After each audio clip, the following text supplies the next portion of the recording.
नमस्कार दोस्तों, स्वागत है आपका हमारे चैनल आर्यन साइंस जीके में। उम्मीद है कि आप सब ठीक ठाक होंगे और अपनी पढ़ाई जारी रख रहे होंगे। स्टूडेंट्स, से जो कोरोना काल चल रहा है, कोरोना क्राइसिस चल रहा है, इसमें आपकी क्लास तो डिस्टर्ब हो रही है, लेकिन आप ऑनलाइन क्लासेस का फ़ायदा उठा सकते हैं।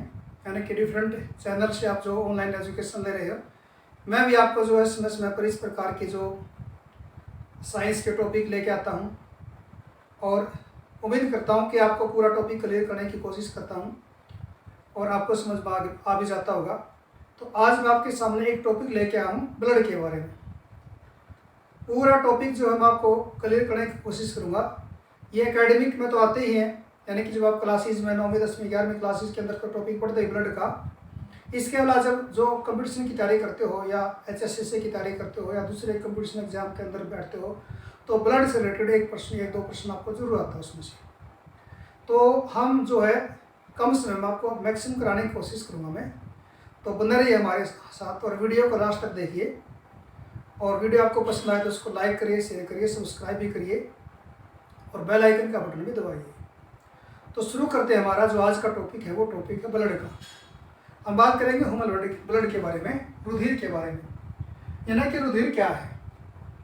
प्लाज्मा एवं उसमें तैरने वाली रुधिर कोशिकाओं से मिलकर बना होता है। रुधिर जो है ब्लड, प्लाज्मा और उसमें तैरने वाली रुधिर कोशिकाएं, यानी कि प्लाज्मा है और उसमें कोशिकाएं।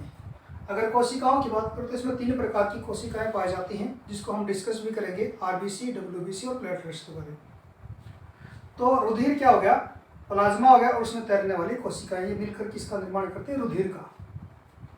अगर प्लाज्मा की बात करूं मैं, तो प्लाज्मा में 65% जो है, यानी कि प्लाज्मा, रुधिर की बात करूं तो रुधिर में 65% तो क्या होगा? प्लाज्मा हो गया और 35% उसमें क्या होते हैं? रुधिर कोशिकाओं की संख्या होती है रुधिर में। अब बात करते हैं प्लाज्मा की। प्लाज्मा में 90% तो वाटर होता है और 10% जो अन्य पदार्थ हो सकते हैं, प्रोटीन वगैरह, लिपिड्स वगैरह होते हैं इसके अंदर। तो 90% क्या हो गया? वाटर हो गया और 10% क्या हो गया? अन्य पदार्थ हो गए प्लाज्मा में। ये हो गया किसका? ब्लड का निर्माण है कि रुधिर का। अब बात करते हैं इसमें तैरने वाली जो कोशिकाएं हैं। पहले जो कोशिका लेंगे हम RBC, लाल रुधिर कोशिका, जिसको RBC बोलते हैं। RBC जो होती है उसमें एक हीमोग्लोबिन नाम का एक पिगमेंट होता है, रेड पिगमेंट।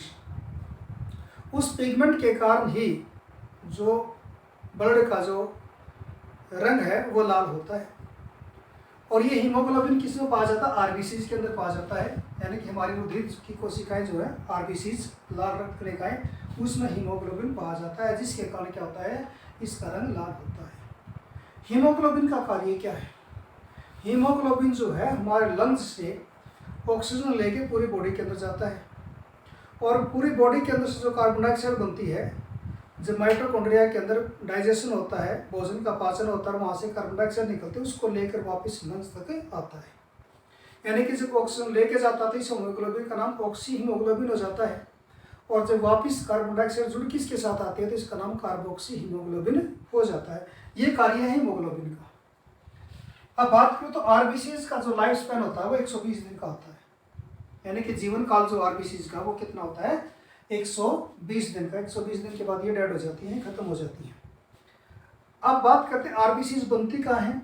RBC जो बनती है वो बोन मैरो बनती है, जिसको अस्थि मज्जा बोलते हैं हिंदी के अंदर। जो हमारी फीमर है, थाई की जो हड्डी है, अंदर से खोखली है, जिसको बोन मैरो बोलते हैं, वहाँ पर इसका निर्माण होता है RBC का। और फिर उसके बाद ये मिल जाती है ब्लड के अंदर।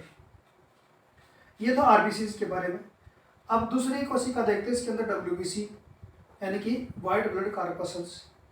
इनका निर्माण भी बोन मैरो के अंदर ही होता है, RBC के साथ में ही। लेकिन ये क्या काम करती हैं? इनका कार्य रुधिर में परिवहन का, मृत पदार्थों को हटाना और जीवाणुओं के विरुद्ध लड़ना।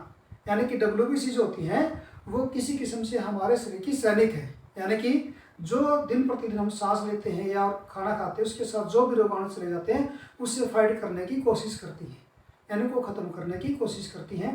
कौन? WBC। अब बात करते हैं तीसरा जो उसका भाग है ब्लड का, यानी कि प्लेटलेट्स। ये एक अहम पार्ट है हमारे ब्लड का। ये रक्त का थक्का जमाने में सहायता करता है, रक्त का थक्का जमाने में सहायता प्रदान करती है। रक्त का थक्का क्या होता है, कई बार देखा होगा, चोट लग जाती है, चोट लगने के बाद जब खून बहना शुरू हो जाता है तो काफ़ी देर तक खून जब बह जाता है, कुछ देर के बाद यानी कि 3-4 मिनट के बाद जो उसके बाद वो उसके ऊपर एक थक्का जम जाता है और खून बहना बंद हो जाता है। ये कार्य कौन करता है? प्लेटलेट्स।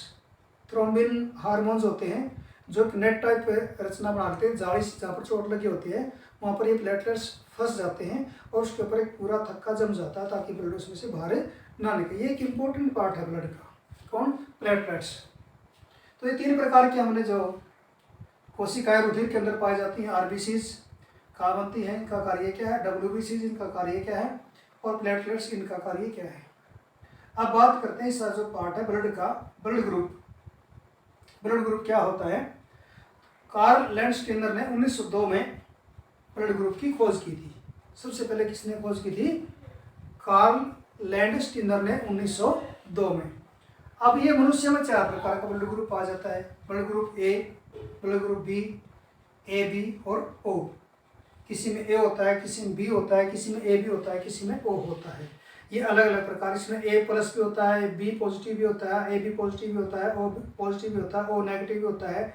इनके बारे में जिक्र करेंगे।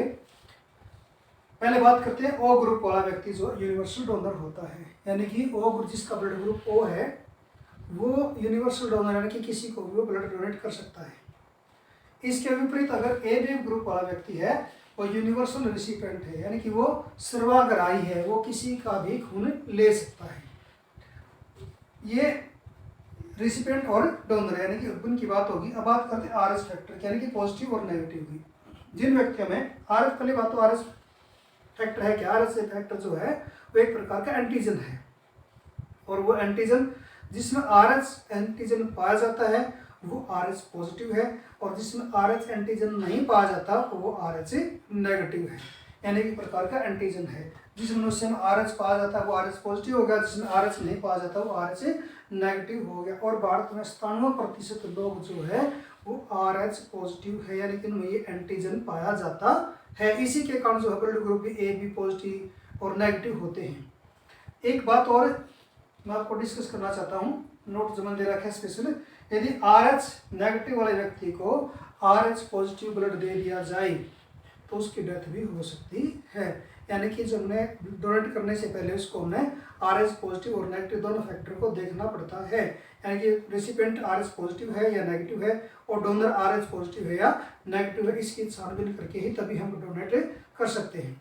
तो स्टूडेंट्स ये आज का हमारा टॉपिक था ब्लड का। मैंने आपको पूरा इसमें कवर करने की कोशिश की है, यानी कि ब्लड क्या होता है, प्लाज्मा क्या है, इसमें कौन कौन सी कोशिकाएं पाई जाती हैं, उनका कार्य क्या है, ब्लड ग्रुप कितने प्रकार का होता है, आरएच पॉजिटिव फैक्टर क्या है, आरएच नेगेटिव फैक्टर क्या है और कौन किसको ब्लड डोनेट कर सकता है। उम्मीद है आपको वीडियो पसंद आई होगी। अगर आपको वीडियो पसंद आई है तो इसको लाइक करिए, शेयर करिए, सब्सक्राइब करिए, बने रहिए हमारे साथ। मिलते हैं फिर एक नई वीडियो के साथ, तब तक के लिए आज धन्यवाद।